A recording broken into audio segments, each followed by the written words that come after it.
So now I want to show you different variations where we use a spiraling principle, but we turn it into a quite interesting kind of shape. So um, let's start with the subcontractor. So I call this one spiro because it's spiraling, and we need a side, we need an angle, and we need a maximum value because we need to be able to stop it. So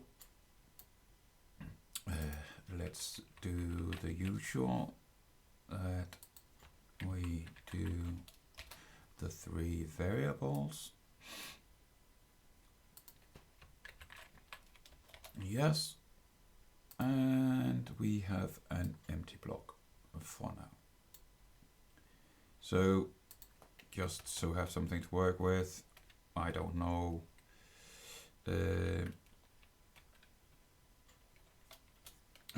And whatever. Let's see. So in the subspiral, we need to make an internal value again. We've done it before. Let's repeat it. So it's the gray block, so it's quite distinct and easy to see. And in this case, I want to call it count. And then I can set the count to 1. And now the count is assigned, and we are, sorry, that wasn't the plan.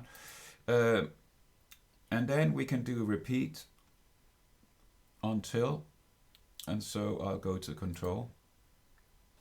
I'll do a repeat until. So whatever we are going to put inside this block, we are going to repeat it until count gets bigger than, and we have a bigger than operator here. So we can say that the count is bigger than the maximum. Yes, and let me have a look at it again. So what we need to do is, motion-wise, we need to move forward by the side plus count.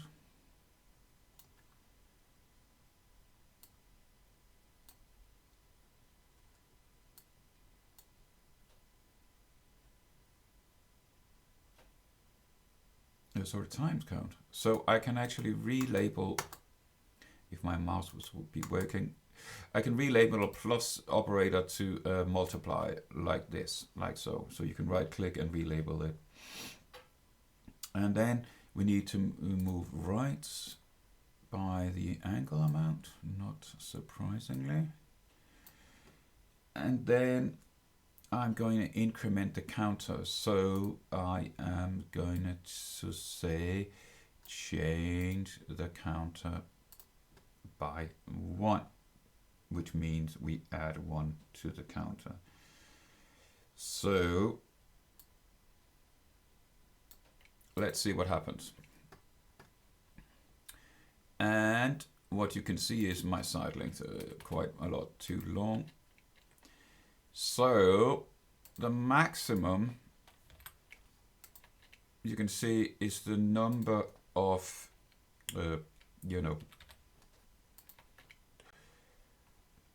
so we actually start by counting 1, 2, 3, 4, 5, and then it repeats until the maximum number has been reached. So actually that's a good way to sort of say what is the max amount of things we need. So let's just go back and say this is a very nice subcontractor, but what it could be fun would then take this shape and then use it in another shape. So I would call this one spiro, and we need the side length, we need the angle, and we still need the maximum value. So we're going to transfer these down, actually quite simple. So we are basically going to repeat,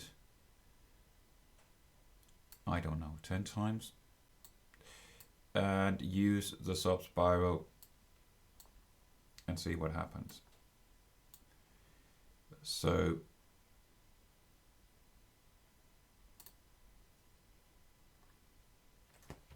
let's do the side. Let's do the angle. And let's do the maximum. And then I'm going to move these to our sub spiral. And let's see how it behaves if I do a spiral. We say the side is, I don't know, 20, and the angle is 90, and the maximum is 10. Wait, that is actually quite sweet. So you can see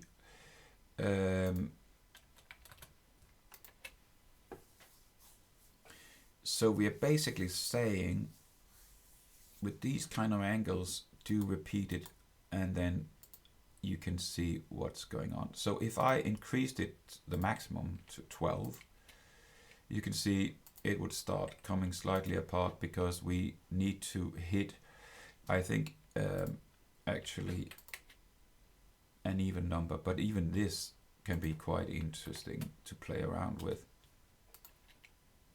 You can see you don't normally wake up in the morning and assume you're going to have this pattern in your head. And that's what I love about doing this, is that you get some gifts sometime. And you can see this is the 90 degree. What would happen if we halved this? I mean, you can start to guess that this is a very, very flexible pattern. I can show you a different one. Let's say we go for quite big, you know, the doubles 72, the 144, so it must be something with a 5, and then I would only, you can see, let's see, and the side length is somewhat bigger, voila. This is actually quite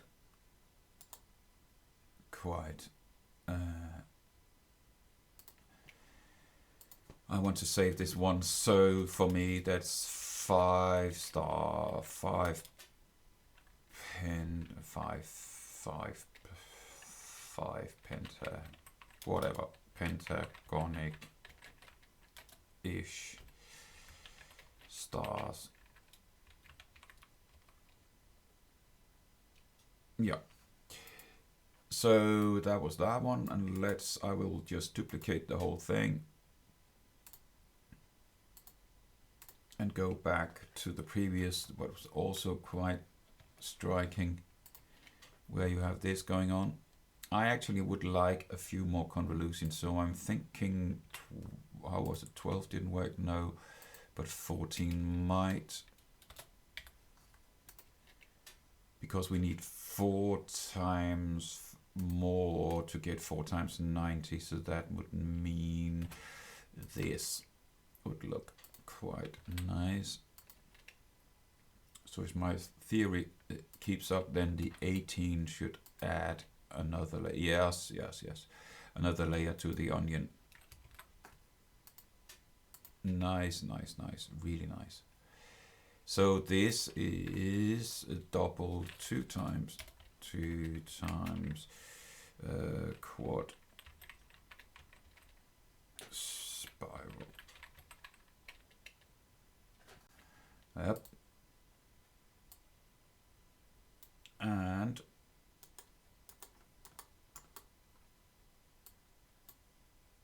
what if we changed the angle to 60?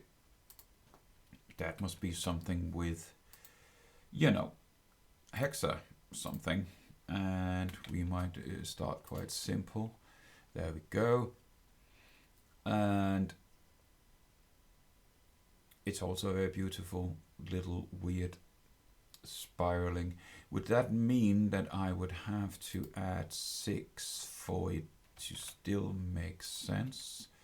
Yes. But it was actually nicer in the simpler version.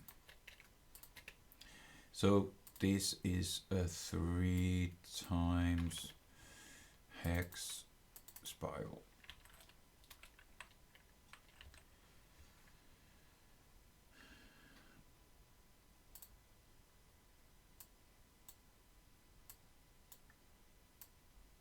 Sometimes when I do these, I have a little problem that I need to jump somewhere else. And of course, we could put a very simple put a coordinate into this one.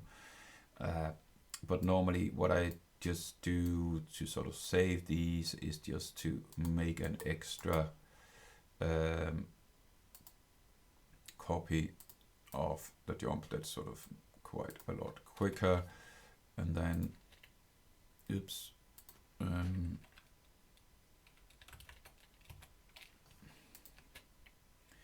You can see,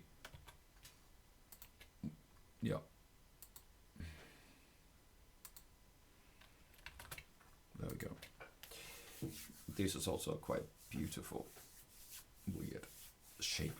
Voila, these are what's called spiral laterals because they are spiraling in a lateral way. So that means that they are only allowed to go in one direction when they turn. So you can see it here when you can see they always, let's go further in, they only turn in one direction. So that is sort of what these do.